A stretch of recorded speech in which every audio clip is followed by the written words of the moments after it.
Well, it seems that the Archbishop of Canterbury is shocked at the reaction to his verbal suicide bomb. He received quite a lot of abuse. One person even called him a Judas, which I thought was a little unfair. I mean, what did Judas ever do to deserve that kind of abuse? Yes, okay, he betrayed Jesus, but the Christian Church has betrayed him every day for the last 2,000 years, and nobody seems to care about that.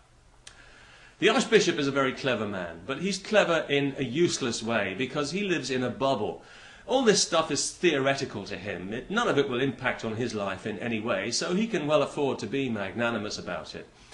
Personally, I don't think it will affect his credibility because I don't think he ever had any in the first place, but I think his words are important because they're symptomatic of a wider malaise in British society. Whenever there's a clash between Islamic culture and the indigenous culture here in Britain, yes, I did use the word indigenous as opposed to Islamic, i.e. alien and foreign, just thought I'd clear that one up. Whenever they clash, the indigenous culture is always presumed to be in the wrong, in the interests of community cohesion, of course.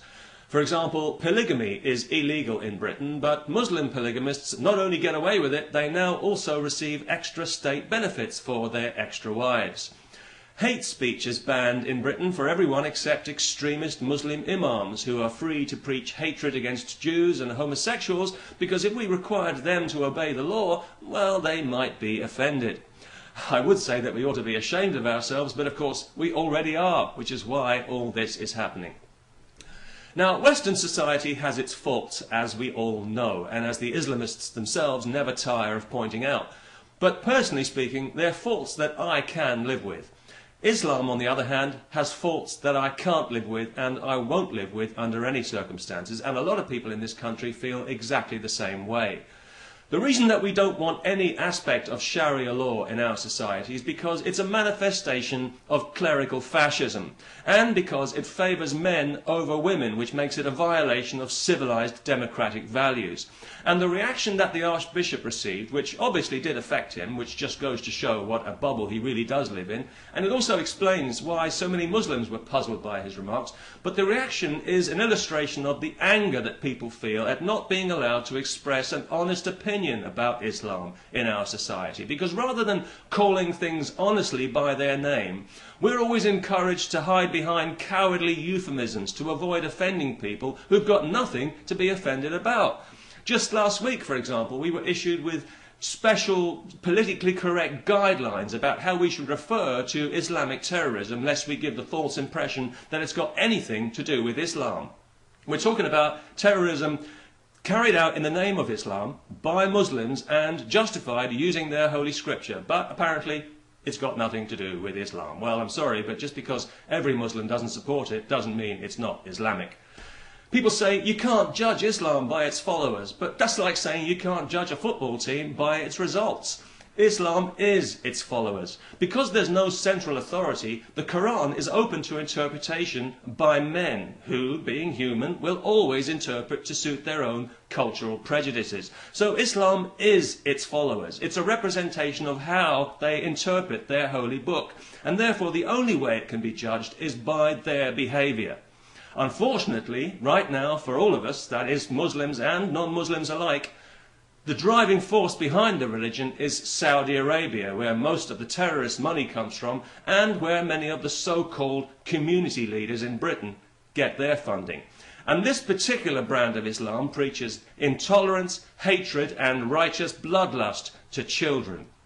And people like the Archbishop, who think that every situation can be resolved by respectful dialogue, even while the people they're talking to are stepping on their faces, these people are part of the problem, not the solution.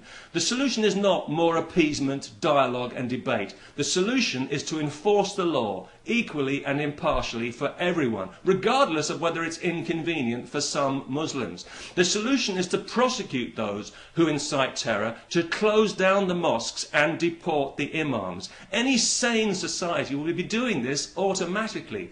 We need to stop treating Islam like a special needs case. If I were a Muslim, I'd be insulted by it. The police should stop consulting with these so-called community leaders before raiding premises or making arrests. They should stop pussyfooting around in mosques. If a criminal is hiding in there, go in and get him out.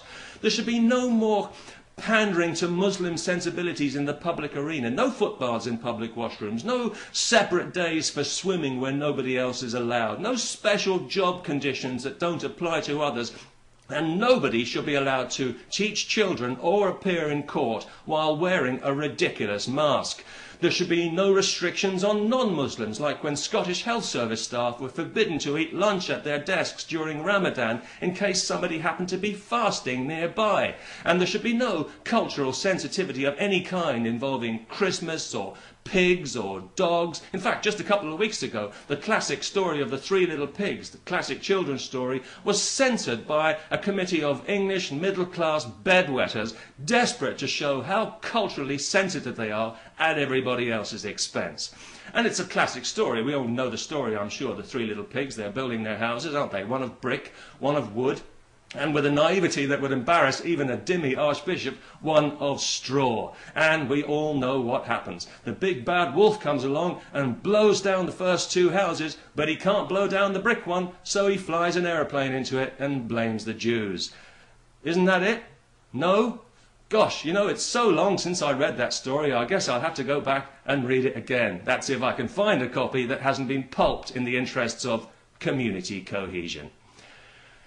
Peace to everyone, especially to all those Muslims who are as embarrassed as I am by this cloistered, bubble-headed fool of an archbishop.